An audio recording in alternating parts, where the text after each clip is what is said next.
Hello friends, welcome back to Anvesha channel. आज हम लोग पढ़ेंगे प्रयोगवाद और नई कविता। ठीक है, देखिए आइए पढ़ना स्टार्ट करते हैं। प्रयोगवाद शब्द प्रयोग और वाद दो शब्दों से मिलकर बना है। ठीक है, अब देखिए प्रयोग प्रयोग शब्द का अर्थ है किसी वस्तु। ठीक है, किसी वस्तु मतलब कोई विचार, किसी विचार की पुण्य मान्य प्रकृति का पुण्य ज्ञान प्राप्त करना। ठीक है, देखिए मतलब प्रयोगवाद का मतलब क्या होता है। देखिए प्रयोगवाद में हम जो मान्यता बनी हुई है, ठीक है, जो मान्यता पहले से बनी हुई है, जो धारणा पहले से बनी हुई है, उसे अपने बुद्धि की कसौटी में जांचते परखते हैं। ठीक है, तो वह प्रयोगवाद कहलाता है। ठीक है, देखिए इसको हम लोग और अच्छे से समझते हैं कि प्रयोगवाद क्या होता है। प्रयोगवाद के आधार पर जो पारंपरिक मान्यता है, ठीक है, तो पारंपरिक मान्यताओं का पुनः अन्वेषण करना, ठीक है, पुनः खोज करना और पुनः परीक्षण करना ही प्रयोगवाद कहलाता है। ठीक है, देखिए प्रयोग का उद्देश्य सत्यान्वेषण और उससे प्राप्त सत्य का ग्रहण करना है। ठीक है, तो प्रयोग का उद्देश्य क्या होता है। सत्यान्वेषण मतलब सत्य की खोज करना और उससे प्राप्त सत्य, सत्य मतलब उससे प्राप्त निष्कर्ष को ग्रहण करना। ठीक है, जैसे देखिए कोई जो मतलब जो साइंटिस्ट होता है, ठीक है, या फिर कोई रिसर्चर होता है, ठीक है, वो क्या करता है, कोई भी चीज के बारे में रिसर्च करता है। ठीक है, तो वो क्या करता है, जो पहले से चली आ रही जो मान्यता है, ठीक है, जो धारणा है, ठीक है, तो उसका क्या करता है, फिर से पुनः परीक्षण करता है। ठीक है, तो उसी तरह प्रयोगवाद में है कि ये सत्यान्वेषण, ठीक है, सत्य की खोज में, ठीक है, उससे प्राप्त निष्कर्ष को ग्रहण करता है। ठीक है, वो खोज करने के बाद फिर उस निष्कर्ष तक पहुंचता है। ठीक है, अब आगे देखिए नए उपलब्ध सत्य के आलोक में नई दिशा प्राप्त करना। ठीक है, फिर आगे देखिए वाद। अब हम समझते हैं कि वाद का क्या अर्थ होता है। ठीक है, हम लोग समझ गए कि प्रयोगवाद का क्या अर्थ होता है। ठीक है, जो पहले से चली आ रही मान्यता है, ठीक है, पर उसका मतलब उसको अन्वेषण करना, ठीक है, उसका खोज करना, उसका पुनः परीक्षण करना। ठीक है, अब देखिए हम लोग देखते हैं वाद। वाद का अर्थ क्या होता है कि किसी सिद्धांत अथवा मताग्रह का दायरा या घेरा। ठीक है, अब देखिए हिंदी साहित्य में, अब हिंदी साहित्य में प्रयोगवाद किस अर्थ में लिया गया। देखिए हिंदी साहित्य में प्रयोगवाद शब्द उन कविताओं का रूढ़ संकेतक बनकर आया। ठीक है, देखिए यहाँ पे हिंदी साहित्य में प्रयोगवाद कैसे आता है। देखिए प्रयोगवाद शब्द उन कविताओं का रूढ़ संकेतक बनकर आया जिसमें नया भाव बोध हो। ठीक है, इसमें क्या है कि नया भाव बोध व नई संवेदनाएं तथा इनकी अभिव्यक्ति के लिए प्रयुक्त नया शैल्पिक चमत्कार है। सर्वप्रथम प्रयोगवाद शब्द का प्रयोग नंद दुलारे वाजपेयी ने अपने एक निबंध प्रयोगवादी रचनाएं में किया। ठीक है, तो काफी इंपॉर्टेंट है, पूछा जाता है कि सर्वप्रथम प्रयोगवाद शब्द का प्रयोग किसने किया, तो नंद दुलारे वाजपेयी ने किया। ठीक है, फिर आगे देखिए नंद दुलारे वाजपेयी ने प्रयोगवाद को बैठे ठाले का धंधा कहा है। ठीक है, तो काफी इंपॉर्टेंट है, पूछा जाता है कि बैठे ठाले का धंधा किसने कहा है, तो नंद दुलारे वाजपेयी ने कहा है। ठीक है, फिर आगे देखिए प्रयोगवाद पर फ्रायड के मनोविश्लेषणवाद तथा टी एस इलियट के निर्व्यक्तिकता के सिद्धांत का प्रभाव दृष्टिगत होता है। ठीक है, तो प्रयोगवाद में जो फ्रायड के मनोविश्लेषणवाद का सिद्धांत भी पाया जाता है। ठीक है, फिर आगे देखिए हिंदी काव्य में प्रयोगवाद का प्रारंभ सन 1943 में अज्ञे द्वारा संपादित तार सप्तक के प्रकाशन से माना जाता है। ठीक है, तो देखिए हिंदी काव्य में जो प्रयोगवाद है, ठीक है, प्रयोगवाद है, इसका प्रारंभ 1943 में अज्ञेय, ठीक है, अज्ञेय द्वारा संपादित जो पत्रिका थी, ठीक है, तार सप्तक के प्रकाशन से माना जाता है। जो कविताएं नए बोध, ठीक है, नए बोध संवेदनाओं और शिल्पगत चमत्कार के साथ सामने आई, उन कविताओं के लिए प्रयोगवाद शब्द रूढ़ हो गया। यहाँ पे देखिए हिंदी काव्य में जो प्रयोगवाद का प्रारंभ कब से माना जाता है, 1943 ईस्वी में। ठीक है, अज्ञे ने जब तार सप्तक प्रकाशित किया था। ठीक है, तार सप्तक में जो 7 कवि थे, ठीक है, उनकी रचनाएं आती थी। ठीक है, और उन रचनाओं में नए बोध, ठीक है, नए संवेदनाएं, ठीक है, नए शिल्पगत इत्यादि चीज कविताओं के माध्यम से आते थे। ठीक है, और उन कविताओं के लिए प्रयोगवाद शब्द रूढ़ हो गया। ठीक है, अब हम लोग देखेंगे प्रयोगवाद और नई कविता। ठीक है, तो देखिए सन 1943 से 1953 ईस्वी तक की कविताओं में जो नवीन प्रयोग हुए, ठीक है, जो नवीन प्रयोग हुए, नई कविता उन्हीं का परिणाम है। ठीक है, तो 1943 से 1953 तक, ठीक है, जो कविताएं आई, ठीक है, वो प्रयोगवाद कविताएं कहलाई। ठीक है, एवं 1953 के बाद, ठीक है, 1953 के बाद जो कविताएं आई वो नई कविता की संज्ञा हम लोग उसको दे सकते हैं। ठीक है, आगे देखिए नई कविता प्रयोगवाद का ही विकसित रूप है। ठीक है, अब देखिए नई कविता क्या है, ये प्रयोगवाद, ठीक है, प्रयोगवाद का ही विकसित रूप है। फिर आगे देखिए प्रयोगवाद का विकास ही आगे चलकर नई कविता के रूप में हुआ। ठीक है, तो पहले प्रयोगवाद हुआ, ठीक है, फिर प्रयोगवाद का ही जो विकसित रूप है, ठीक है, प्रयोगवाद का विकास, प्रयोगवाद ही आगे चलकर नई कविता का रूप ले लेता है।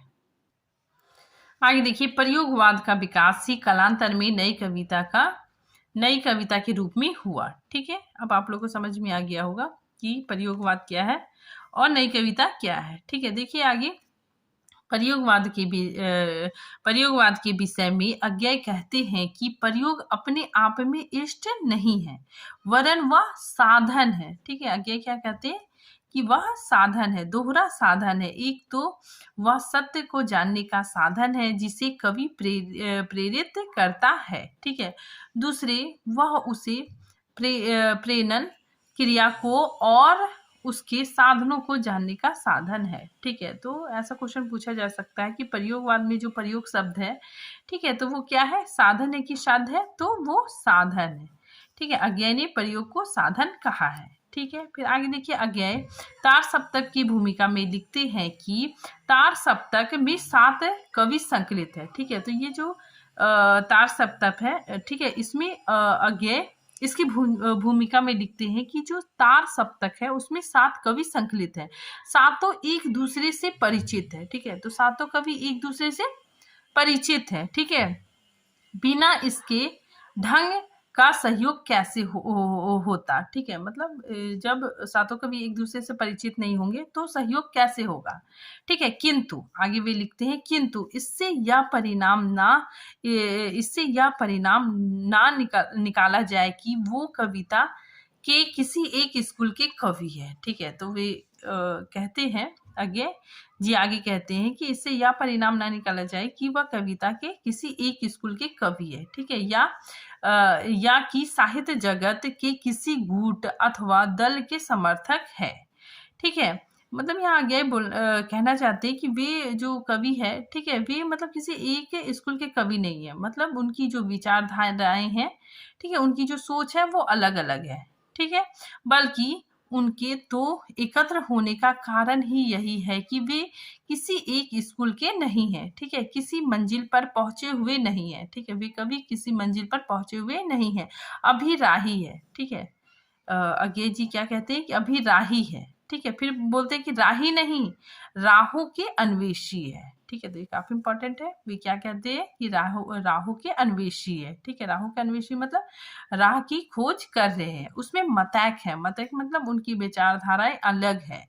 ठीक है, तो उनमें मतैक नहीं है, सभी महत्वपूर्ण विषयों पर उनकी राय अलग अलग है। ठीक है, तो आगे ये बात तार सप्तक की भूमिका में स्वयं लिखते हैं। ठीक है, आगे देखिए इस समय के कवियों के दृष्टिकोण और कथ्य एक ही प्रकार के नहीं है। ठीक है, तो जो तार सप्तक के जो कवि है, ठीक है, उनका जो दृष्टिकोण है, ठीक है, वो मतलब उनका जो सोच है, उनकी जो विचारधारा है वो अलग अलग है। ठीक है, इसलिए यहाँ लिखा गया है कि इस समय के कवियों के दृष्टिकोण और कथ्य एक प्रकार के नहीं है।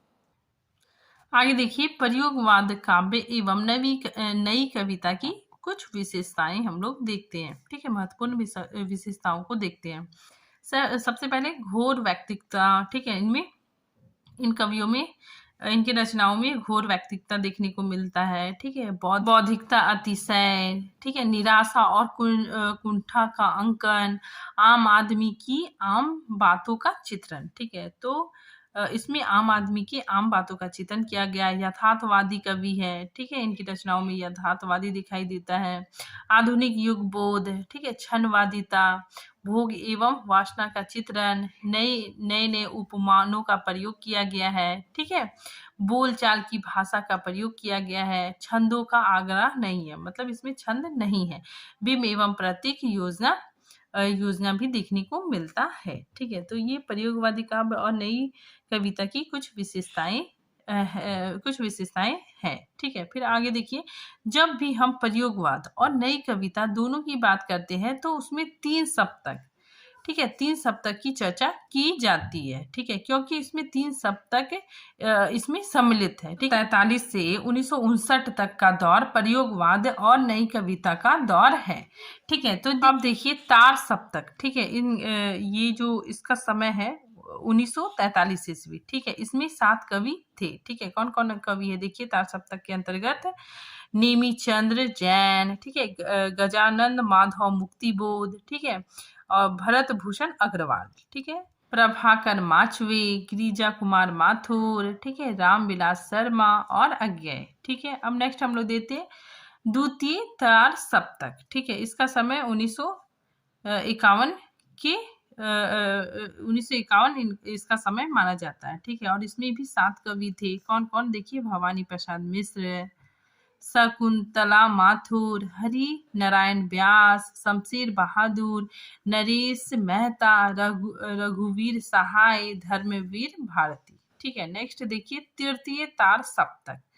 तार सप्तक का समय 1959 इसका समय था। ठीक है, और इसमें भी 7 कवि इंक्लूड है। कौन कौन देखिए, प्रताप नारायण त्रिपाठी, कुंवर नारायण, कृति चौधरी, केदारनाथ सिंह, मदन वत्सायन, विजय देव नारायण शाही, ईश्वर दयाल सक्सेना। ठीक है, तो ये सारे कवि तृतीय तार सप्तक के कवि हैं। ठीक है, और इसमें देखिए मतलब प्रयोगवाद और नई कविता। ठीक है, इसमें 3 सप्तकों की चर्चा की गई है। प्रयोगवादी कवि यथार्थवादी है। ठीक है, तो जो प्रयोगवादी कवि थे वो यथार्थवादी हैं। ठीक है, वे भावुकता के स्थान पर ठोस बौद्धिकता को स्वीकार करते हैं। ठीक है, तो ये जो कवि थे ये भावुकता के स्थान पर जो बुद्धि है, ठीक है, मतलब दिमाग से काम करना, ठीक है, तो ठोस बौद्धिकता को स्वीकार करते हैं। आगे देखिए वे कवि, ठीक है, वे कवि मतलब प्रगतिवाद के जो कवि है, ठीक है, वे मध्यवर्गीय व्यक्ति के जीवन की समस्त जड़ता, कुंठा, अनास्था, पराजय और मानसिक संघर्ष के सत्य को बड़ी बौद्धिकता के साथ उद्घाटित करते हैं। ठीक है, आगे देखिए छायावादी कवि की तुलना में प्रयोगवादी धारा के कवियों ने दमित यौन वासना के नग्न रूप को प्रस्तुत किया है। ठीक है, आगे देखिए प्रयोगवादी कविताओं में मध्यवर्गीय समाज के जीवन का चित्रण देखने को मिलता है। ठीक है, तो ये काफी इंपॉर्टेंट है कि प्रयोगवादी कविताओं में मध्यवर्गीय, ठीक है, मध्यवर्गीय समाज के जीवन का चित्रण देखने को मिलता है, जबकि नई कविता में, ठीक है, जबकि नई कविता में क्षणवादिता और लघु मानवतावादी दृष्टिकोण देखने को मिलता है। ठीक है, अब हम लोग नई कविता, ठीक है, नई कविता में क्या क्या चीजें हैं, ठीक है, नई कविता क्या है इस चीज को हम लोग पढ़ेंगे। ठीक है, तो देखिए नई कविता प्रयोगवाद का ही विकसित रूप है। ठीक है, तो ये मैंने बताया ही पहले आपको। ठीक है, तो वही चीज है कि नई कविता प्रयोगवाद का ही विकसित रूप है। ठीक है, प्रयोगवाद राहों का अन्वेषण का समापन है। ठीक है, मतलब प्रयोगवाद में क्या होता है, जो कवि रहते हैं वो राहों के अन्वेषण रहते हैं। ठीक है, लेकिन प्रयोगवाद में क्या होता है कि राहों का अन्वेषण समाप्त हो जाता है। ठीक है, नई कविता में वो मतलब जिस चीज को खोज रहे थे वो उसकी खोज हो जाती है। ठीक है, देखिए प्रयोगवाद का विकास ही कालांतर में नई कविता के रूप में हुआ है। ठीक है। देखिए वस्तुतः प्रयोगवाद और नई कविता में कोई सीमा रेखा नहीं खींची जा सकती। ठीक है, तो देखिए जो प्रयोगवाद है और नई कविता है इसकी सीमा रेखा नहीं खींची जा सकती। ठीक है, जो मैंने डेट बताया वो अनुमान के थ्रू बताया, लेकिन प्रयोगवाद प्रयोगवाद का जब द्वितीय तार सप्तक स्टार्ट हुआ, ठीक है, तो उसके बाद ही नई कविता का विकास हो गया। ठीक है, फिर आगे देखिए बहुत से कवि जो पहले प्रयोगवादी रहे। ठीक है, तो बहुत सारे जो कवि थे वे पहले प्रयोगवादी रहे, बाद में नई कविता में वे लोग आ गए। ठीक है, तो बाद में नई कविता के प्रमुख हस्ताक्षर बन गए। ठीक है, इस प्रकार ये दोनों एक ही काव्यधारा के विकास के दो अवस्थाएं हैं। ठीक है, तो इस प्रकार मतलब ये दोनों एक ही काव्यधारा के विकास के दो अवस्थाएं हैं। आगे देखिए नई कविता की पहली विशेषता जीवन के प्रति उनकी आस्था है। ठीक है, तो नई कविता की पहली विशेषता क्या है कि जीवन के प्रति, ठीक है, जीवन के प्रति उनकी आस्था है। ठीक है, आगे देखिए इन कविताओं में आज के क्षणवादी और लघु मानववादी दृष्टि जीवन मूल्यों के प्रति नकारात्मक नहीं सकारात्मक स्वीकृति है। ठीक है, तो इसमें लघु मानववाद की चर्चा हुई है। ठीक है, तो लघु मानववादी क्या होता है? देखिए लघु मानव क्या होता है कि वह सामान्य जन जो अब तक उपेक्षित रहा है। ठीक है, तो वो सामान्य जन जो अब तक उपेक्षित रहा है उसे कविता का विषय बनाया गया है। ठीक है, फिर आगे देखिए नई कविता में जीवन को पूर्ण रूप से स्वीकार करके उसे भोगने की लालसा, ठीक है, उसे भोगने की लालसा इसमें दिखाई देती है।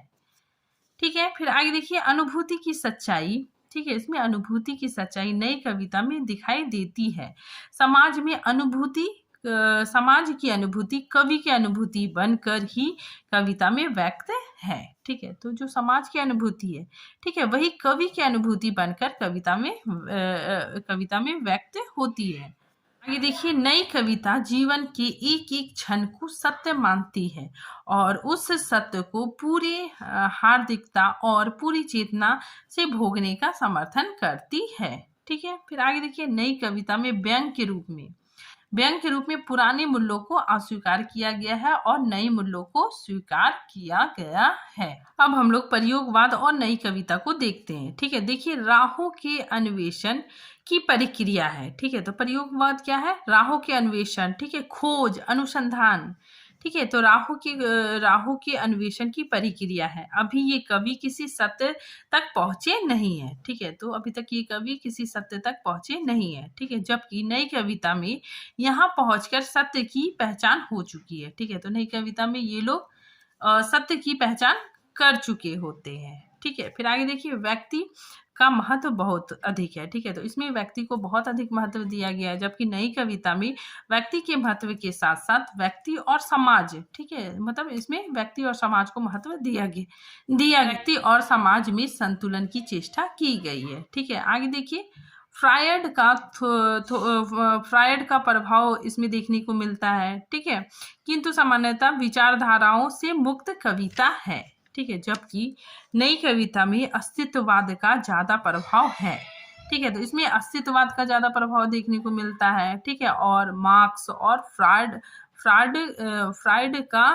के विचार भी पर्याप्त रूप में देखने को मिलता है। ठीक है, उसके विचार का प्रभाव भी इसमें देखने को मिलता है। ठीक है, फिर आगे देखिए व्यक्ति की स्वाधीनता हेतु विद्रोह भाव। ठीक है, तो व्यक्ति की स्वाधीनता हेतु विद्रोह भाव।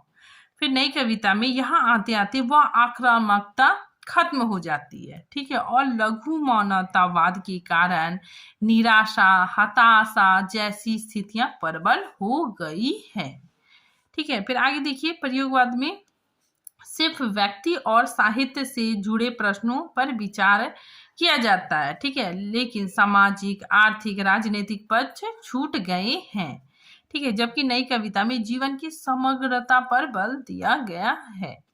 ठीक है, फिर आगे देखिए प्रयोगवाद स्वाधीन होते हुए भारत की कविता अंततः स्वाधीनता व आशा की मात्रा अधिक है। ठीक है, तो इसमें स्वाधीनता और आशा की मात्रा अधिक है। ठीक है, जबकि नई कविता में विश्व युद्ध है। ठीक है, विश्व युद्ध और आज़ादी के कुछ वर्षों बाद की कविता है, ठीक है। तो नई कविता तक हमारा देश आज़ाद हो जाता है, ठीक है। तो इसीलिए आज़ादी के कुछ वर्षों बाद की कविता है, इसीलिए मोह भंग व निराशा जैसे भाव प्रबल होते हैं, ठीक है। फिर आगे देखिए, सेल्फ का महत्व काफी अधिक है, इसमें सेल्फ का महत्व काफी अधिक है और नई कविता में सेल्फ की सहजता पर ज्यादा बल दिया गया है।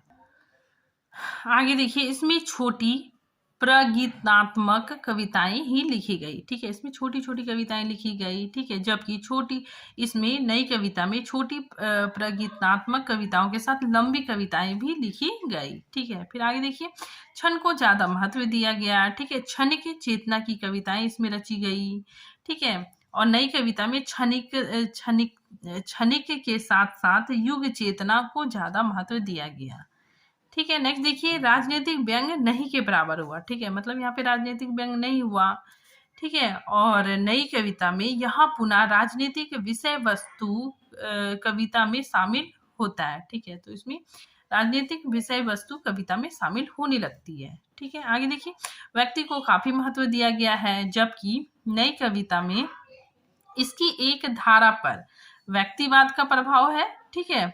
और दूसरी धारा समाजवाद का भी प्रभाव साफ साफ दिखता है, ठीक है। मतलब इसमें व्यक्ति और समाज दोनों का प्रभाव दिखता है, ठीक है। फिर आगे देखिए, विचारधाराओं से मुक्ति की कविता सीमित मात्रा में मनोविश्लेषणात्मक का प्रभाव है, ठीक है। तो इसमें मनोविश्लेषणात्मकता का प्रभाव है, ठीक है।